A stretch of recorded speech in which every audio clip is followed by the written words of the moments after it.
Welcome to Weaving Words into Stories for Genre Fiction Writers. I'm your host, Selina, and I'm thrilled to have you here with me on this creative journey. Our mission, or my mission, is all about inspiring your imagination and crafting stories. This podcast is packed with invaluable insights and inspiration from talented genre fiction writers. In each episode, we'll dive into engaging conversations that will inspire and motivate you to elevate your craft. I'll also share a tip or two about tarot for your character and story development, helping you to dig deeper into characters' goals, motivations, and conflicts, as well as your overall story arc. Together, we'll uncover the secrets behind storytelling and the processes that writers use. Listen in and gather some practical tips on how you can apply this to your own creative writing practice. So welcome to episode 1 of 2026. This is the 6th of February as I'm recording this today. And I am incredibly excited to welcome Danni Line to the podcast. Welcome, Danni. Thank you so much for having me, Selina. You're welcome. Thank you for coming on. Now, before we jump into the interview, I'm just going to show a tarot card to get started. If anybody's interested, I'm a little bit woo-woo. I do love tarot, and I use tarot to read for character development.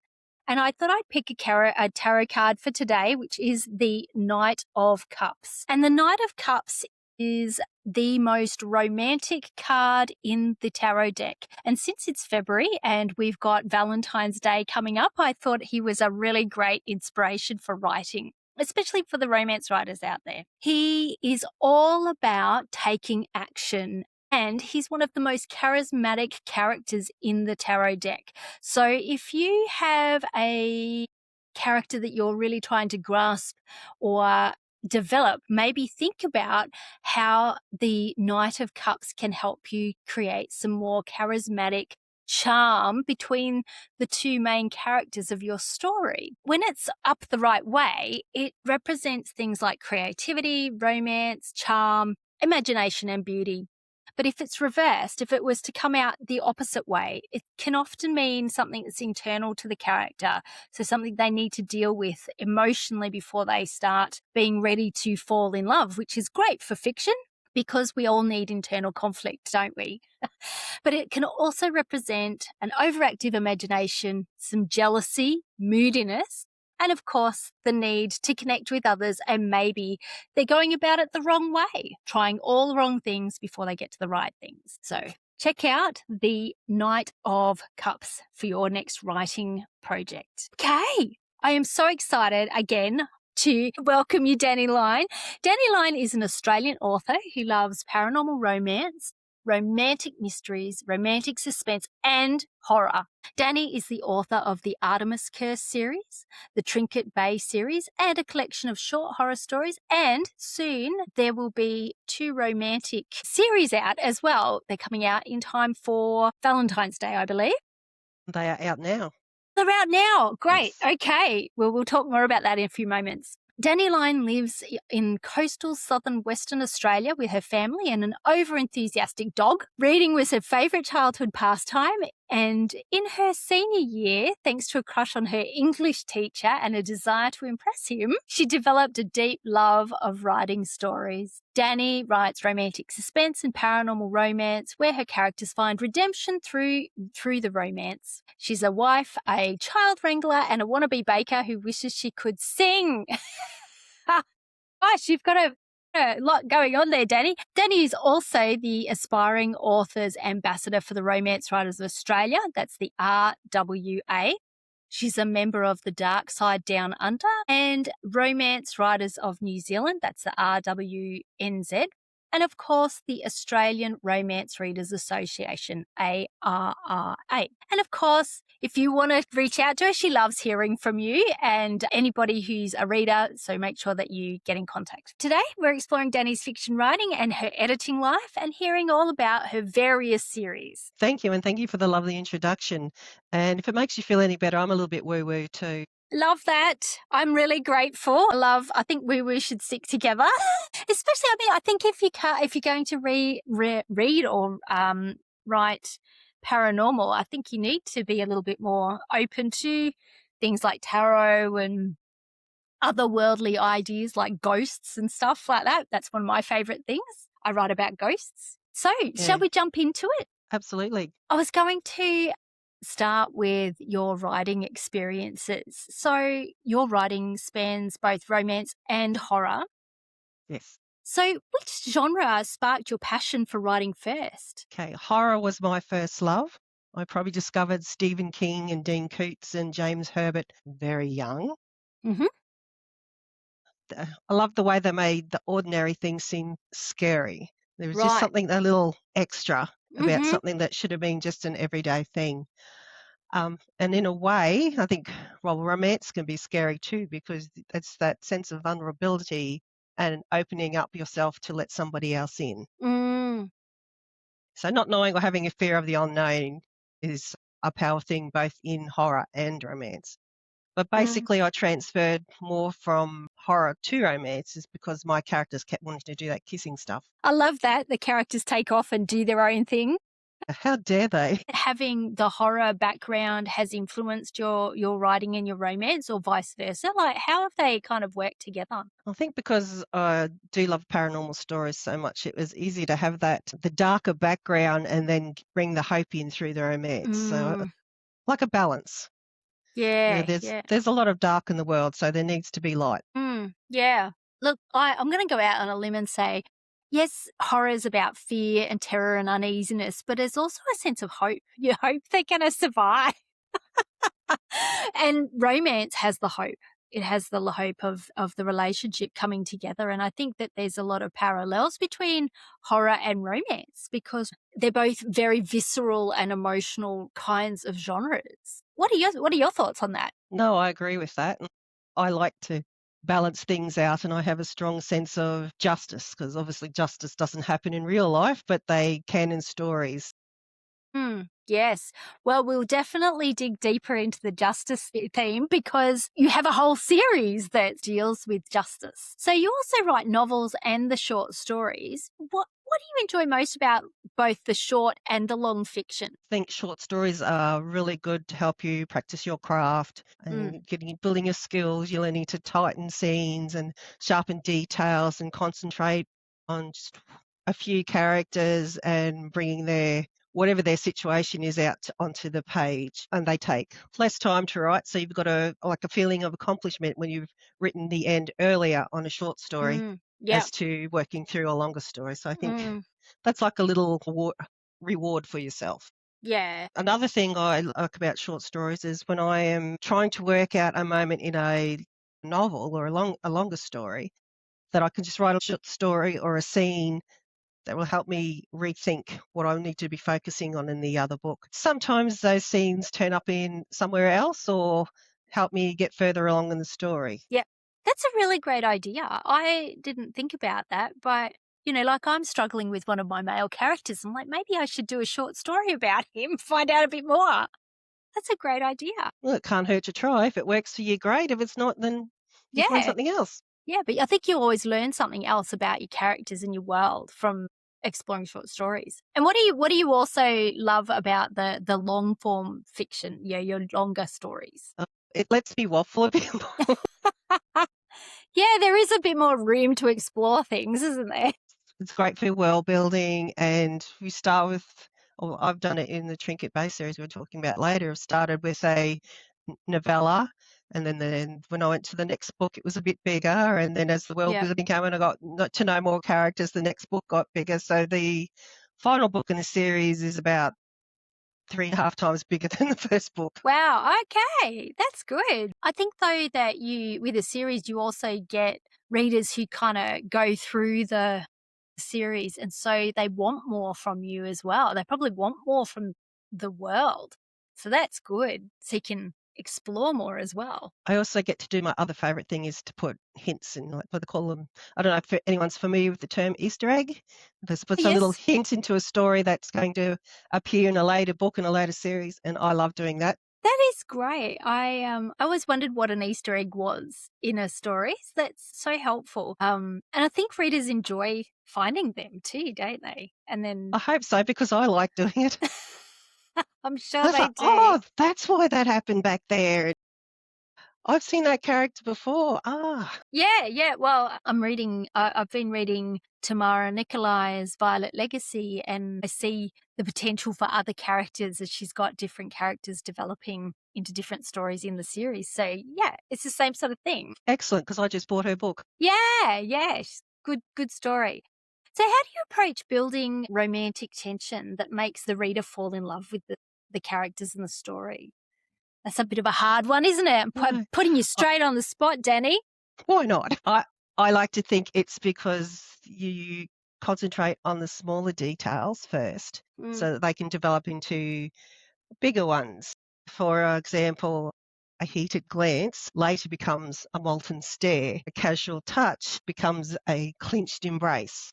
Building up onto those moments, Yeah. engage all the senses. It's not just about one moment. That you feel everything.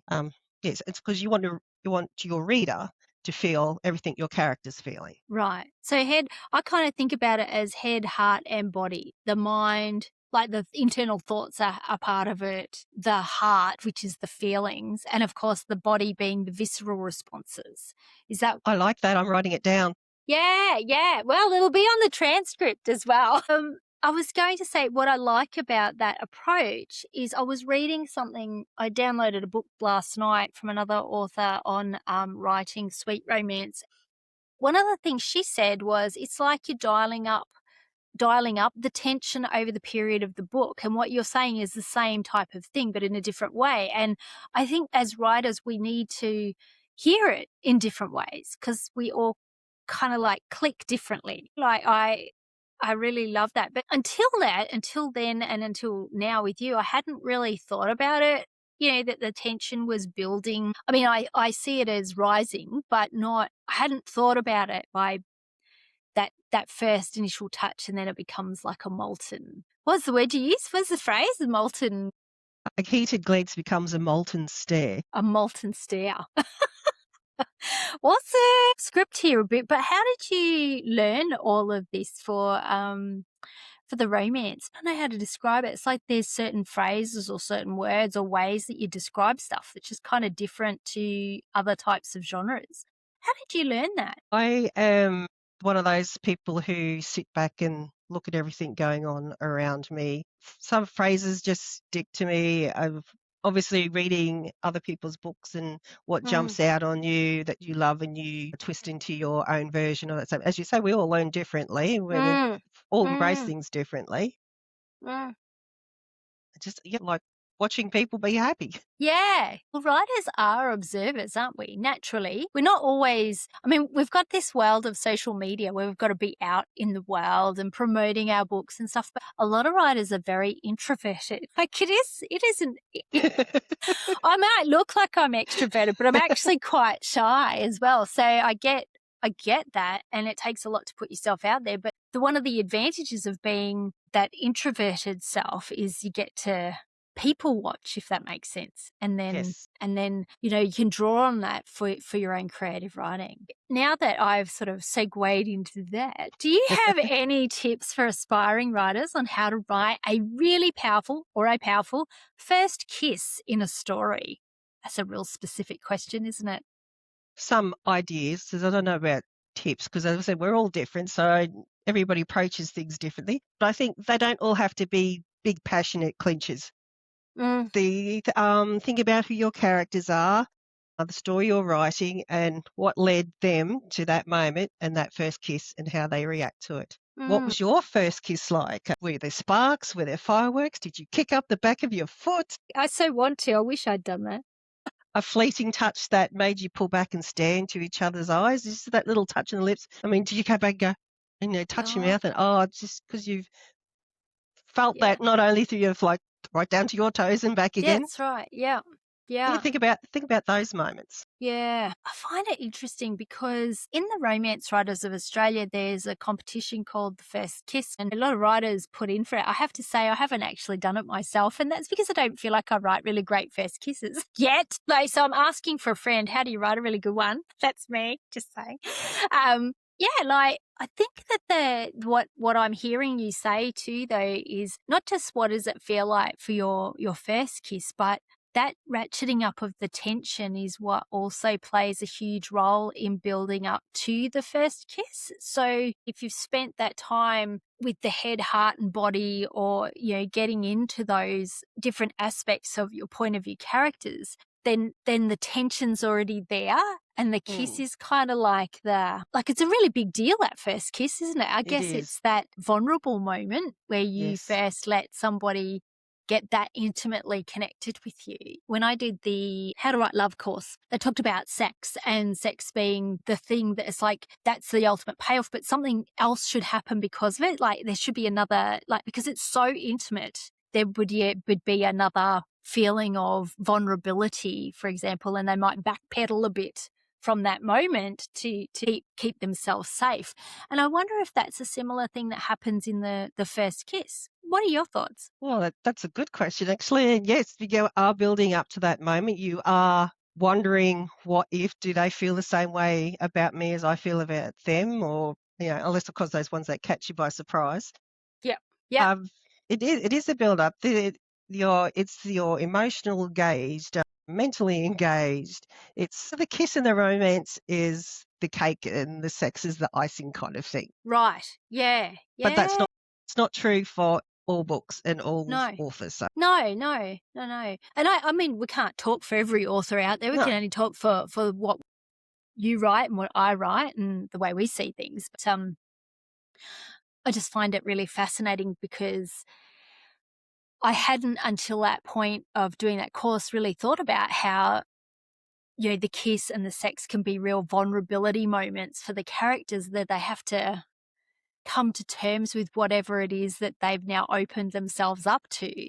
And Yes. then what conflict does that bring for them that they then have to manage, face, or maybe even push down, push away in order to move forward in the story? It's Aren't really, consequences wonderful? I do like it. I often ask my clients to think about that cause and effect. If this happens, what's the consequence that happens because of it? Because they have to struggle with it. If they don't struggle with it, then we don't really have a story. So I think that's a really great tip. Well, thank you for that tip on building powerful first kisses. So really just focus on building the tension, draw on maybe your own personal lived experience as well. What happens when somebody's already done that? And that Do they, first kiss, not the first kiss so much as they've drawn on their personal experience, say for one book, how do they then go the next step, do you think? their default is always to read. Read all the first kisses, note down what works for you, what doesn't work for you, watch your movies and all those things. There's all people watch because they're so good at that. Yep. One of my favourite first kisses, I don't know if anybody watches The Big Bang Theory. Oh, I've watched some of the episodes, not all of them, no. But which one is this? I don't know all the characters. Sheldon and Amy's first kiss. They were arguing on the train and he was getting right in her face, not touching her, but right in her face arguing. And then all of a sudden he just kisses her. And then he steps in, still without touching, and they're just locking lips. And it had been such a build up over the seasons for this kiss. And I was like, oh, yes. Yes. And I'm sure the studio audience was cheering too, but perfect. It was the perfect kiss for those particular characters. Yeah. That's why it worked. And so one, it was the payoff for all of the tension that had been building over the period of time. But I really love what you said there. It's the perfect kiss for those particular characters. And I think maybe that's part of the secret sauce of the first kiss, is it's got to be really connected to who those characters are and what they would and wouldn't do in those circumstances, maybe. Yes. Maybe it does push them out of their comfort zone. And they do something that is unexpected. And then they have to wrestle with the fact that they were not in alignment with what they thought they were. And they've stepped out of it and they've kind of grown. And maybe that's uncomfortable. I love that. How cool is that? Making me fall in love with romance again even more, Danni. Oh, that's wonderful to hear. So let's talk about Artemis Curse. You've got several different series. So there was an inspiration I want to delve into. You've got the Artemis Curse series, you've got the Trinket Canine mystery series, you've got the Pivot short stories collection, and then you've got Lust by the Page, a spicy short story collection, Yes. and Love by the Moment, a sweet short story collection. I'm really interested to get into all of those things because I love both long and short stories. But with the inspiration behind the Artemis Curse, so I've shared a bit about your work, but I'd love to hear from you what inspired you to write the Artemis Curse series and what elements of this world are you most excited about? I'm going back to a TV show again. Isn't this awful? I That's don't all know if right. anybody watches the TV show Charmed. I Remember the TV show loved Charmed? Charmed. Yes, yes, yes. Both the original and the remake. I've enjoyed the remake as well, but the original will always be, yeah, close to my Yeah, heart. yeah. I prefer the original. Sorry, but set in there. I think it was. Can't remember what season it was. Well, in 2004, that season, they introduced a magic school, and that stayed in my mind for a couple of years. So, a magical school. Oh, yeah, right. I also love Greek mythology, so Right. that was spinning around in my head too. And then somehow the idea of a magical school that existed in another dimension blended with that. And I think probably 5, 6 years later, the Academy book started becoming popular. Mm-hmm. Yeah. And I was thinking, and I'm just like, oh, okay, still watching Scribbling Away, and I sort of did an outline of a story, and you put your stories in the drawer because you're not at that point where you're writing the story that you want to put on the page. Waffling as I do, and then I learned more about world building and became excited about creating a world where magic exists in a real place, which I think was a lot of what urban fantasy is Mm, about. mm. And I didn't want young, like young adult, or I sort of wanted grown up characters so they could do grown up things. Yeah, yeah, yeah. Could have a No. little bit of spice with a grown up. Yes. So I set it in a American university.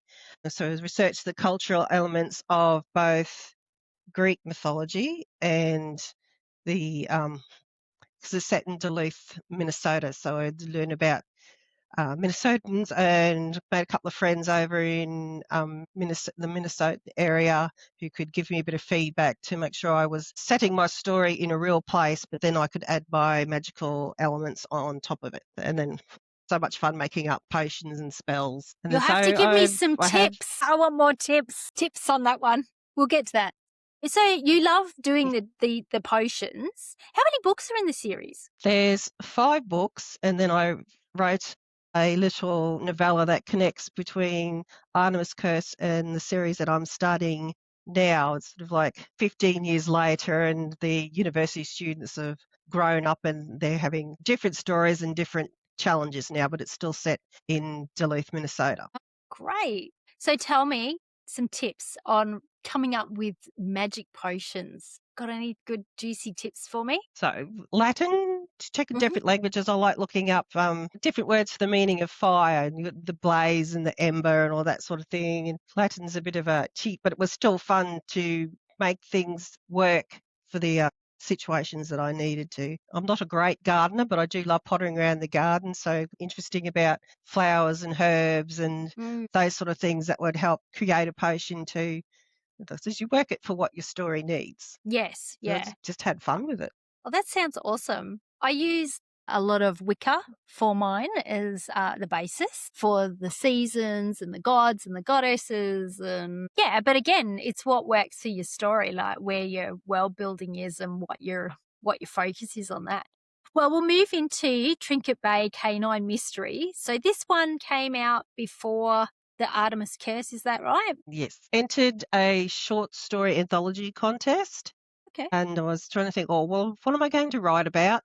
And the parameters for the contest were it had to be sweet romance and it had to include dogs. So I looked at my pair. My dogs are a bit silly. I thought, oh, maybe I'll do something with a bit more of an intelligent dog. Lucky my dog can't hear me say that.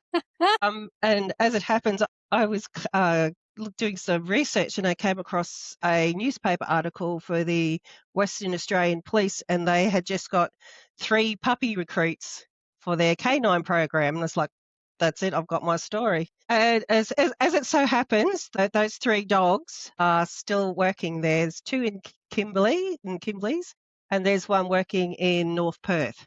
So I thought that was pretty Wow, cool. So beautiful. that's what inspired these stories originally. And then I got an email back from the publisher that said, I'm sorry, you didn't make it into the anthology. And I was very sad because I really loved that first story. Mm. And I went and had a little sad. And then my husband said, come back and read the rest of your email.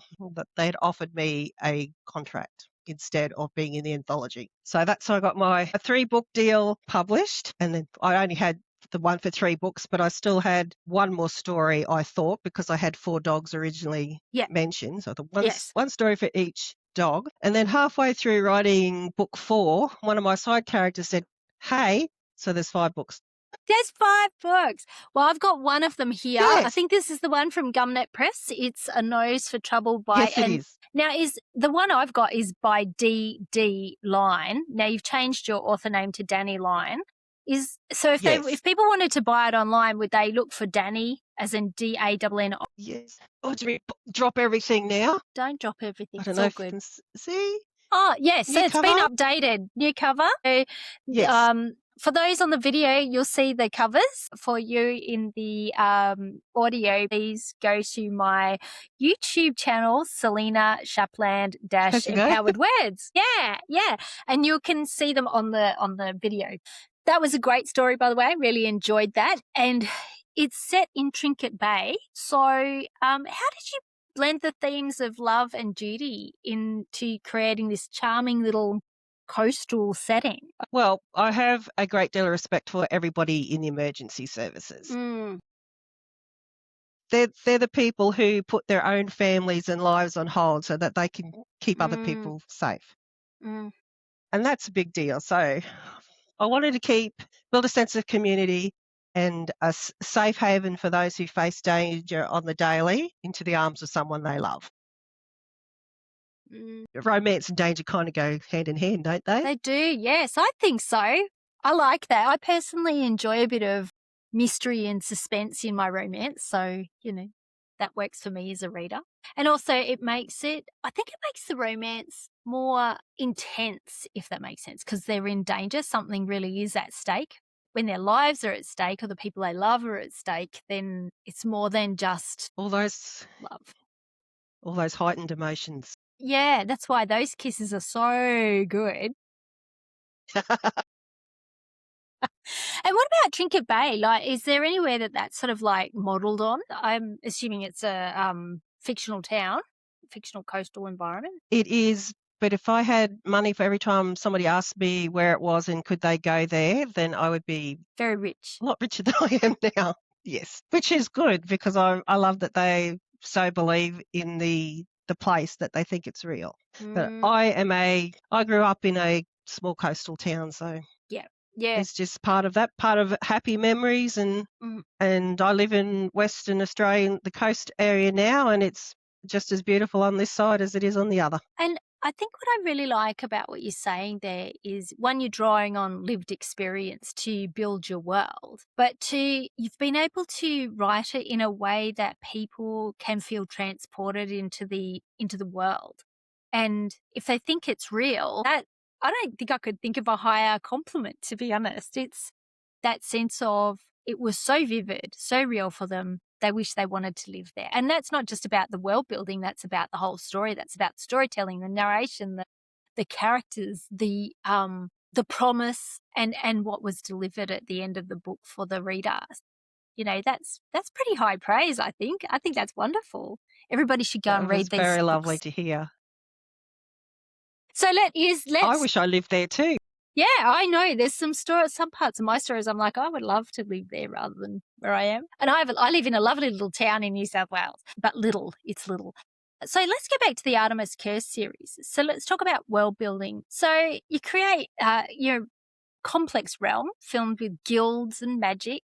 And what inspired the unique world building of this particular series? Yeah. And how did you actually balance that world building with character development? Poor Carissa, my main female character, I might have tortured her a bit. I like that. Life as we know doesn't go the way we expect or plan, and the same goes for stories. We have to make our characters work for what they want so that they appreciate what they have. Mm, Every scene, every moment needs to be earned. She grabs her notes. that's all right. She spills her notes all over the table. Yay! Look, Not in just my mind, love always wins. It overcomes. Sorry, I talked over the top of you then. you're right. In my mind, love always. We're going to do that from now on. So love always wins. It overcomes fear, doubt, and heartache every time. So that's what I base all my stories on. Right. That's beautiful. So, how did you balance that world building though with the character development? If you've focused on that and you've created all of these fantastic potions and you've used Latin and that sort of stuff, I feel like it's a complicated question, which maybe has a layered answer. And she can't find her notes. If it's part of the magic. I wanted a consequence, a goal to work towards, and a reason for the save, the happy ending, to build on their characters. My favourite thing of all is to redeem a seemingly unredeemable character. Yeah. And hopefully that I've done that in my story. So that's what I always work towards. You said something there that really triggered something for me. It was about consequences. I find that really good because in magic systems, usually there's a price to pay. Because if we don't have a price to pay, there's nothing, nothing stopping them from being all powerful as well. Did you think about that as you were creating any of the magic systems? That's right, because magic's not an easy fix. Love is not an easy fix, but yeah, magic's not an easy fix. And you can't do anything without a consequence, because the good guys might have spells, but so do the bad guys. Yes, and often they don't have as many restrictions on them. I don't know. No, Thoughts? Yeah. they rudely don't follow the rules. No, they don't, do they? And yet the good guys kind of have to. But like when I was first learning to write fiction, I had a teacher who talked about the importance of the antagonist often being more stronger than the protagonist, because the protagonist has to grow. And they have to have somebody worthy of going up against. And it's kind of the same thing with magic systems. We need something for the good guys to kind of to grow up, to become more resourceful, if that makes sense. Yes, So, no, it does. yeah, Resourceful, resilient. yeah. They got to go kind of grow into who they need to be at the climax of the story. And if they don't have those trials, if they don't have those setbacks, they can't kind of become the character they need to be at the end, at the pinnacle of the story, if that makes sense. Yes. So No, I Carissa, agree. she faces both external and internal conflicts and struggles, especially with her attraction to the wizard. How do you approach writing the romantic tension amidst such high-stakes situations? You can't always have what you want. Sometimes you have to work a bit harder to get it. Cool. You can't make things easy for them. No. Otherwise, what was the point of reading into the story? And also, I think that's a really good point for aspiring writers. We can be too kind to our characters and we want them to be successful at every turn. But if we do that, they don't have anything to strive for. The tension goes out of the story. And we don't have characters that are engaging to read. So, I think that your attraction there is great because it does have that meaty, juicy desire, and the conflict makes the reader more interested and in reading what's happening. So characters often find Thank you. That's redemption. lovely of you to say so. You're welcome. Yeah, and your characters find redemption through romance, which is wonderful. So can you share how this theme really plays out in Artemis Curse and what it means for you personally as a writer? Excuse me if that's right. It goes back to my needing for justice and for being fair, because I know life isn't fair, but it has to be fair in my stories. And, people make mistakes. They deserve second chances. They deserve a chance to right any wrongs. And it's a perception thing too.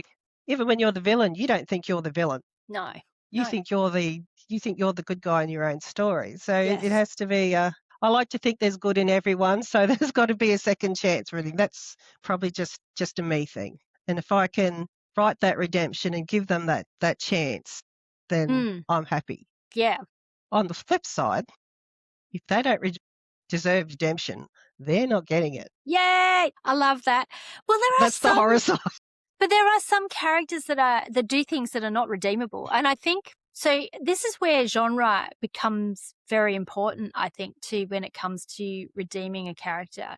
Like you said, horror, they may not get their redemption. And that's kind of part of the genre, isn't it? But in romance, if you make your protagonist irredeemable in the eyes of the writer, that can be a real problem, because it's kind of like you've written yourself into a corner and you need to write yourself out. And then how do you make them redeemable if they've done something so heinous that they can't be forgiven? Yeah, that's Yeah. a tricky one for writers. I think it's Especially in a trickier. series, because if you make your reader hate somebody early in book 1, and suddenly they're all polite and sunshine in book 4, it just doesn't equate. But Where's the what growth? Why? yes, the growth. And what you're sort of saying there, what I'm hearing you say, is that through each of the books, you do have an opportunity to show their growth, to show their ability to be redeemed.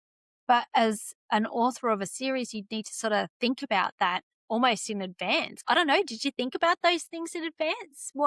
How did you sort of approach the writing of the series? Yes, I did think of that in advance, because you got to. Because it goes back to my Easter eggs and giving hints. It's like, Mm, oh, he looks like a real bad guy, but did you notice this thing happened? mm, Or you get there in their background and like, oh, they're actually this way because. And if you can solve that because, that sort of, and they've got to want to change.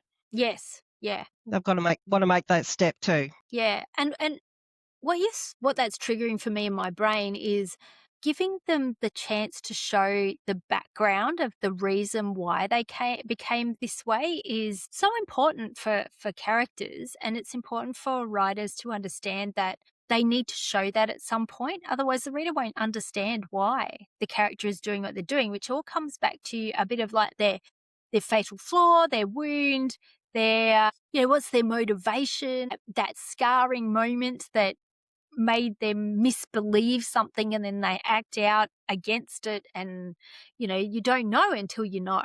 So that's a really good point. And to think about it in advance, especially if you've got a series, is a good idea. So what are your top tips for writing for aspiring paranormal romance writers, Danny? Top tips. I keep losing my place in my notes. The magic of what if. Always ask what if. You think of your everyday situation, but what if this happened? And just let your mind wander. Make the ordinary extraordinary. I'm going back to my Stephen King and all that basic sort of things, so those twists. I don't know if anybody still keeps a dream journal anymore, because your dreams can have some very interesting insights and Yep. problem solving or problem creating, as the case may be. Yes. Always default read Yeah. other paranormal romance or books, and make note of what you like and what you don't like and what you want to work towards. Absolutely. I think that's so important for writers, is to read. It's super important. It's finding the time sometimes though.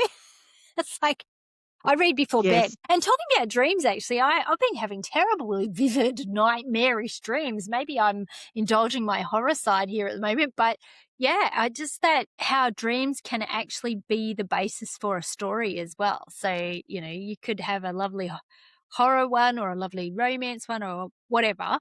That what if is so helpful for coming up with ideas that are not it's almost like that takes you a few levels deeper than just the surface level of an idea. So if you're saying what if, what if, what if, what if, you can get deeper into something that is truly unique to you rather than something that's done by everybody as well. So I just like to Probably remind like the everybody. sliding door. Sorry. Go on, try like the sliding door what? Sorry. The sliding door moment. Did you go this way or do you go this way? It's the same in your stories. How does that character's choice affect what happens later in the story? Yes. And I think that's a really great idea to jot those things down, because you will come back to that later in the story. You will need it. That's why I like to keep a working outline of my stories. So sometimes I know what I'm writing in advance and sometimes I don't. Short stories, I have no idea. I just have an idea and I go with it. But with longer stories, I generally plot out a bit of a outline. But as I go, find out more about the characters. So I make sure I've put it in my outline so it's not lost on me. Mm. So what I'll do now is just a bit of a reminder to people. I'd like to remind people that please check out A Sense of Wonder, the podcast with myself and Jared. We are the hosts of that podcast that you can find on Spotify and Apple, and also on Selina Shapland Empowered Words YouTube channel. And you will also be finding this conversation on that same YouTube channel and on Spotify and on Apple under Weaving Words into Stories for Genre Fiction Writers. So if you're enjoying this episode, hit the like button on YouTube, subscribe, and tell all of your friends, because we want to spread the word and all of the creative joy. So, Danni, back to Trinket Bay. So you talked about justice as being a theme for you. So each book introduces a new police officer. How do you ensure that each character feels distinct while also contributing to that overarching theme of justice, love, and duty? I used a different trope for each book to make them sound a bit different, so they'd have their different goals and different challenges. A Nose for Trouble is a second chance romance. I'm going to say my stories back to front. An Ear to the Ground. It was Love at First Sight. A Twist of the Tail was Enemies to Lovers. I'm going to lose my voice again. Sorry about that. That's all right. Where was I? Grumpy Sunshine was Rebel with Paws, and An Eye on the Prize was Forbidden Romance. So they gave me different directions to head into for my stories. That's so The same with the dogs. They've each got each dog has its own personality and own training skill, so they all played off differently with their handlers. Books 1 and 3 have a similar drug theme, but I handle them differently because of the romantic genres that were the tropes that were involved. And otherwise, in every other book, there's a different crime to solve, so there was a different way to approach the story. And I think a lot of it was a theme of what it was like to be a police officer in the big city compared to a small coastal town. Yeah, yeah. And you obviously have somebody who is a police officer that you've connected with, is that right? To help you get the authenticity? My uncle was on the job. My brother worked in the head communications office in the Queensland Police Force. And then I was very lucky to meet a retired sergeant over here, and we had a wonderful chat. Unfortunately, he passed away before the third book came out. Where am I? Twisting the Tail, but so I dedicated that book to him. Isn't that lovely? It's really nice to be able to honour somebody through that dedication in our books. You know, I always think about that when people pass away, we can immortalise them in a way by giving thanks to them through those things as well. So I thanked my mum in my short story. For those who don't know, she passed away 3 years ago, and it's just like, it's so nice to be able to say thanks, Mum, for everything, you know, even though you're not here. Absolutely. For me, you know, life goes on. Okay, so we'll move on. So to the balancing of romance and mystery. So how do you actually balance those romantic elements with mystery without overshadowing that suspense? Yeah. Oh, I think romance is as much of a mystery as a suspense. Is that They right? balance each other out. And because with romance, there's also a happy ending, but the whole will they or won't they needs to be just as important as the drama of the suspense. And so I'm going to keep in mind that one serves the other. Right. So that's how So with that, there needs to be that balance. I'm just thinking, because I'm writing a mystery that has romantic elements, or it could be a romance with a mystery. It's really hard to tell because they almost have, you know, competing plot lines, as in they're almost at the same sort of level. Because for me, the romance is integral to the mystery, but the mystery is integral to the romance, if that makes sense. I think that might be the same with Yes. romantic suspense. Is that? Yes. It's cool, isn't it? What do you love about writing the romantic suspense? What do I love about it? It all comes back to that redemption theme. I want to see justice served. I want lovers to live happily ever after. I know it's a cliche, but that's what it is.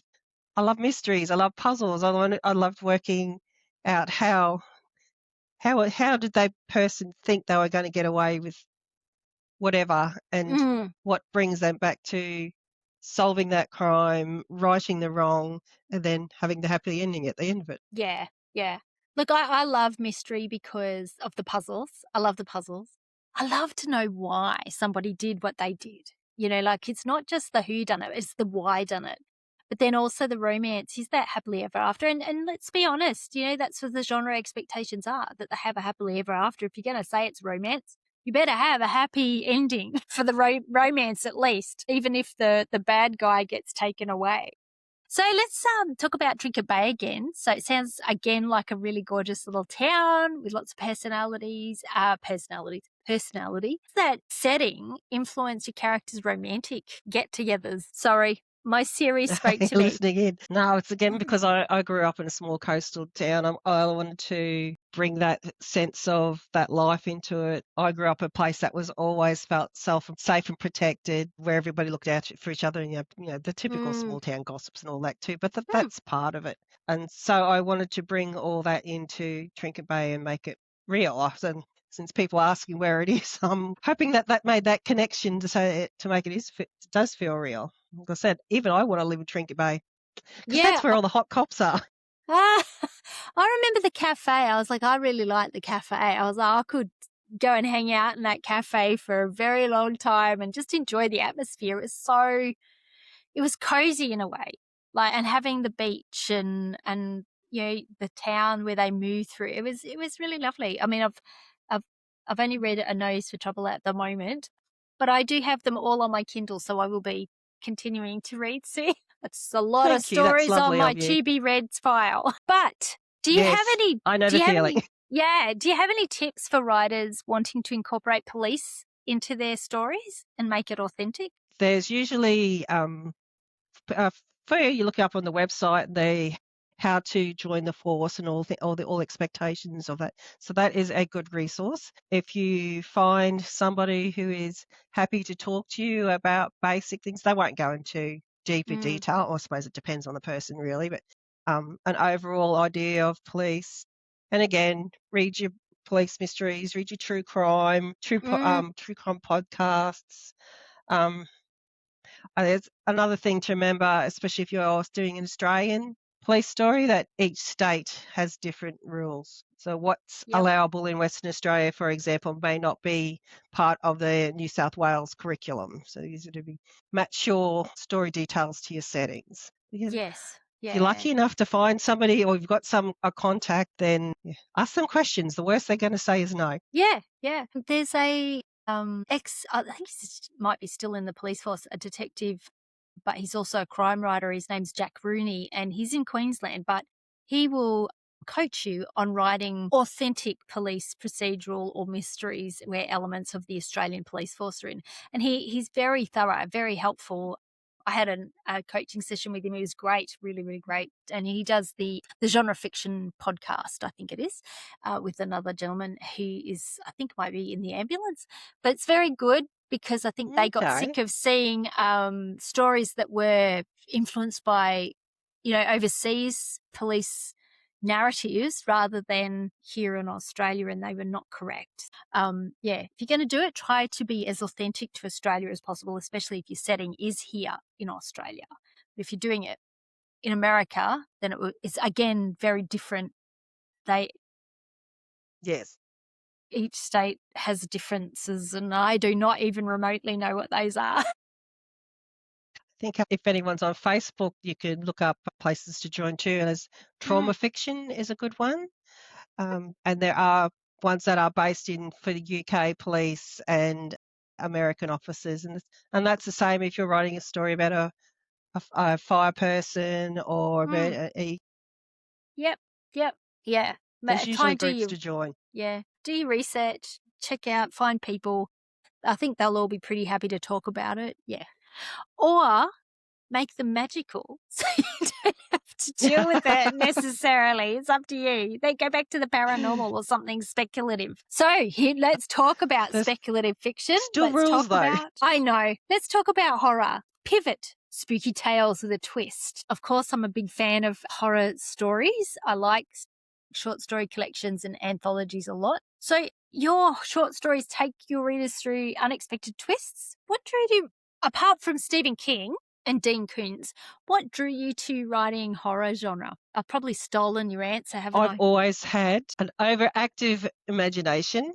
And when I was younger, I had a lot of night terrors, so a lot of really scary dreams when I was a kid. So I actually started writing stuff down as a way to get things out of my head so that Yep. they weren't living in there and they're actually on the page, and that sort of let them Mm. out, so to speak. And I've always loved Stephen King's his early stories when growing up. Mm. Probably Yep. read them too early, but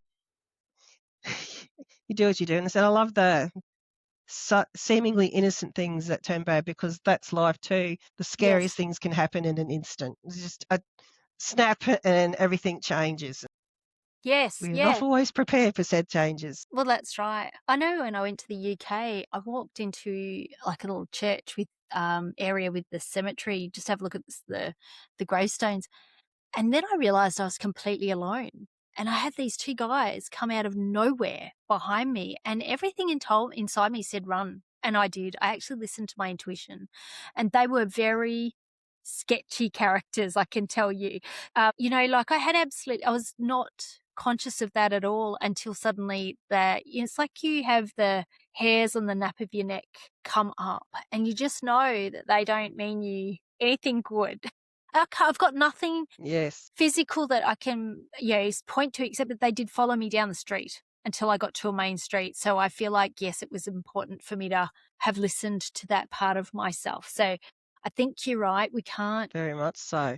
we've got to be mindful, and horror sort of teaches us to be mindful of our lives and our surroundings. And also I love that you've used the night terrors to inform your fiction, because I think, doesn't Stephen King say nothing scares him because he writes it all down and it scares everybody else, more or less? That's what I'm doing. There you go. So your collection delves into themes like revenge and mortality. How do you balance the horror elements with emotional depth in your short stories? I think that everybody, well, I shouldn't say everybody, a lot of people like a good scare and then know that they can close the book and then everything will be all right again. Yes. So Yeah. balancing that is giving you that heart racing moment. It's like, oh, yes, I'm still alive. I'm still here. Book's done. Go. And it's just getting that little bit out of your system. It's just that moment of, yes, I'm alive. I'm still here. I think. And I think it's also you get to experience those feelings in a safe environment. It's like you're still in control, because if it's too scary, you can close it and walk away. You have control over it. Whereas if it's happening to you out in the world, then you don't have control over it. I think that's what I like about the horror, is I still have the control as to whether I do or I don't read that. And there is a whole landscape, let's be honest. Just like romance, horror has a huge landscape of subgenres. So it depends on what you like. It's a whole lot of things going on. So you encourage readers to enjoy Pivot with the lights off. What do you hope your readers will feel or take away from that experience? But you just said like that little scare moments that, yes, I'm still alive. My heart's racing. I can feel it. Everything's going on. And also because, again, my sense of justice deserved and served.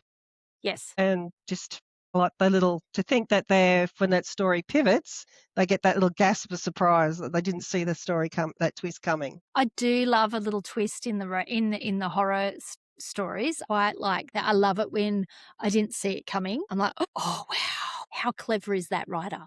That's what happens for me. So do you have any tips for aspiring horror writers to craft eerie and terror-filled moments? Similar to the paranormal one, and then go back to your reading. Instead of a dream journal, keep a nightmare diary. Well, that's a good idea. Or the bad just to call it something different. Again, there is nothing scarier than fact over fiction. Yes.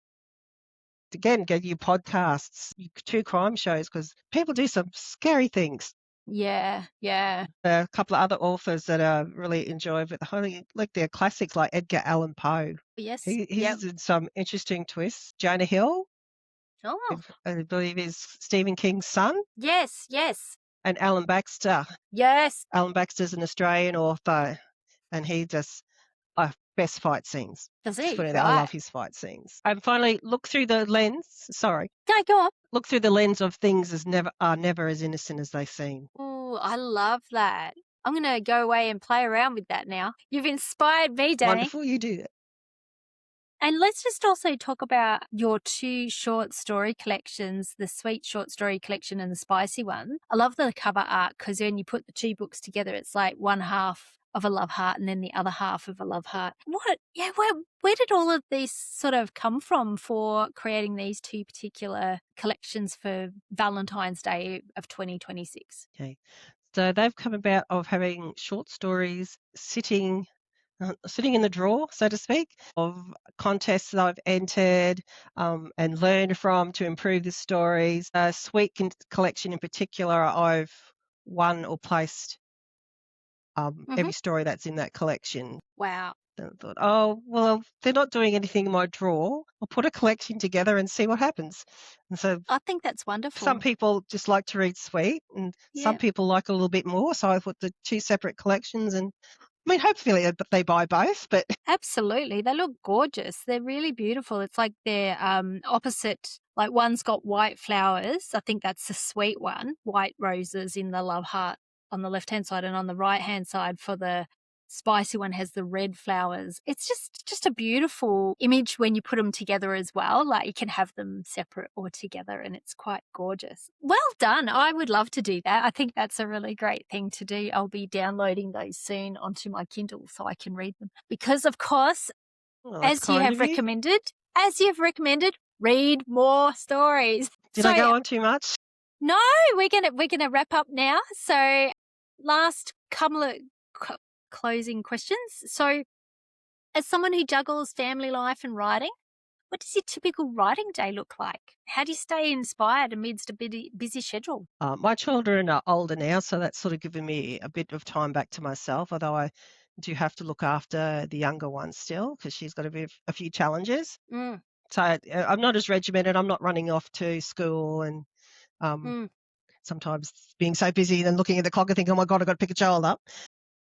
So I work from home, so that's less travelling time. I do copy editing and proofreading, so I sit at this desk a lot. My typical day, I will check my socials. I'll check in with the aspiring group and see what's going on there. I'll do that while I have coffee, and then I'll go up and go for a walk around in my garden and talk to the plants because I am that kind of person. I do talk to my plants. I love that. They should be grateful I don't sing anymore. I don't sing to them anymore. My voice isn't as good. What else do I do? And then come back in, and whether I've got writing in the day or editing for clients, I just work on those. I stop in time for I do stop to eat lunch, but I'll sit back here and eat it and keep going until it's time for dinner, and then after dinner's family time. Yeah. And then repeat. Yes, I think if you want to be a writer, you've got to sit down and write or stand and write, whatever it is that however you like to do it. But first of all, I just want to say I absolutely love that you talk to your plants because I do that too. I talk to them all the time and I don't care who knows it. I love it. I love nature. Nature's got a lot to teach us if we only get quiet enough to see it, as far as I'm concerned. So as the aspiring authors ambassador for the Romance Writers of Australia, what key advice do you have to give to new writers looking for support on how to write romance? This is when I'm just going to go, bleh. Yeah, please do. Find your community, people who get you and your writing, because writing is a lonely job, but you're never truly alone. Find your community because your loved ones might not always get it and might not be supportive, one of those words, but we are. Yeah. Okay, so we're your cheerleading team or the ones that you commiserate with when things aren't going as you thought. Yes. Find your local writing group. If they don't have what you need, find another group or find an online group. RWA has a very supportive aspiring group, which is a very safe community with positive thinking only. So we're about building people up. Contact with people you trust who will give you feedback that you can work with in a positive way. Read what you love and read what you don't love because they will all teach you something. Do not this is me. Do not under any circumstances throw away old writing because there might be a perfect piece of writing that matches another story. I don't throw anything away. No snippets, no stories. No, this isn't Roking. Throw 10,000 pages away, 10,000 words away because it'll matter somewhere else. Do enough research to validate your story so that it is believable to your readers. But don't disappear down the rabbit hole. Try not to disappear down the rabbit hole, but even though there's some good stuff there, be sensitive to life experiences outside of your own. You want to include, not intrude, people who have lived experiences that you don't have. And if you haven't lived it, research it, engage a sensitivity reader, or reconsider whether that character's background actually needs to be in your story. Yes. Big one, don't compare yourself to other writers. You're not competing with anyone. You're working towards your own goals and your own rewards. And that And it's is, cheerleaders like me.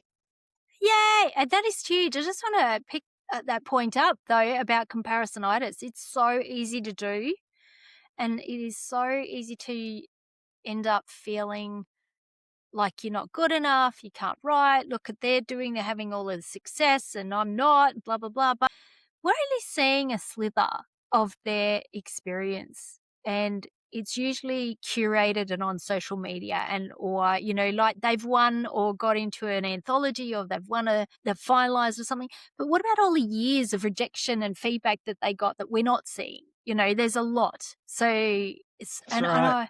I think it's so easy to accidentally fall into that comparisonitis. So I really love hearing that. And the other thing is to find readers that will give you honest but kind feedback that actually helps you, rather than creates a creative scar or wound for you. Because unfortunately there are people out there who don't mean to, but accidentally will harm writers by saying it the wrong way. Too blunt can sometimes be the wrong way. Or just, Yeah. like I never say someone's writing is boring. Never. It's just you never say that. There's always something that you can say that's constructive to someone about their writing. Something that didn't engage you as a reader. Say why you feel it is not, whether it's boring or not, because that's not your job. So I love that. Great tips. Thank you. So where can people find you as both a reader, both as an author and an editor online? Well, I don't actually advertise the editing. It's mostly through working with a couple of publishing houses a few years back, Mm-hmm. and the clients have stayed with me, or word of mouth. So I don't have an advertising for editing, but my website is www.danniline-author.com. And then all my other social medias are on my Yes. is on my website. Yes, so Danni has a Facebook group under DDL Author, and she also has a readers group, so DD Line Reader Group, and then Instagram, Danni_line_author, author profile on Amazon.com.au and Goodreads as well. And are you working on any lead magnets or anything like that for your website? Anyway, lead magnets, no, because I can't make up my mind what story I want to put up there. But I will have another collection out next month of short stories that will hint to what's going to happen in my new series. And then I've started the first book in my new. It's a combination this time, so it's a paranormal romantic suspense. I love it. So Mash I've them started up. that new book for my new series. Yes, that's exactly the best of Well, both worlds. thank you so much for your time and being so generous with your responses, for talking to us about your stories and what it means to write. Really, really appreciate that. So I'll wrap up now. So thank you for being with us, Danni. Thank you very much for having me, and I hope I didn't waffle on too much. You're perfect. Okay, so now I'll do the outro. What a wonderful and inspiring conversation that we've had today with Danni Line. I hope you've enjoyed it as much as I have. If you found today's episode valuable, please consider leaving a review for the podcast or comment on the YouTube channel. Your feedback helps both of us reach more writers just like you and to help grow this community. And don't forget to share this episode with your writing friends. Let's spread the word and empower each other to write stories that matter and to have fun doing it. If you're looking for more support with your creative writing or you need some help just being accountable, head over to my website at empoweredwords.com.au. I offer fiction coaching services to help you unlock your creativity and take your writing to the next level. Thanks again for tuning in today. I can't wait to chat with another author in the future and see you next time. Thank you for being with me at Weaving Words into Stories for genre fiction writing, for genre fiction writers. Let me try that again. I can't wait to see you next time. Thank you for joining me for weaving words into stories for genre fiction writers. Keep weaving those words into stories and happy writing. Bye for now.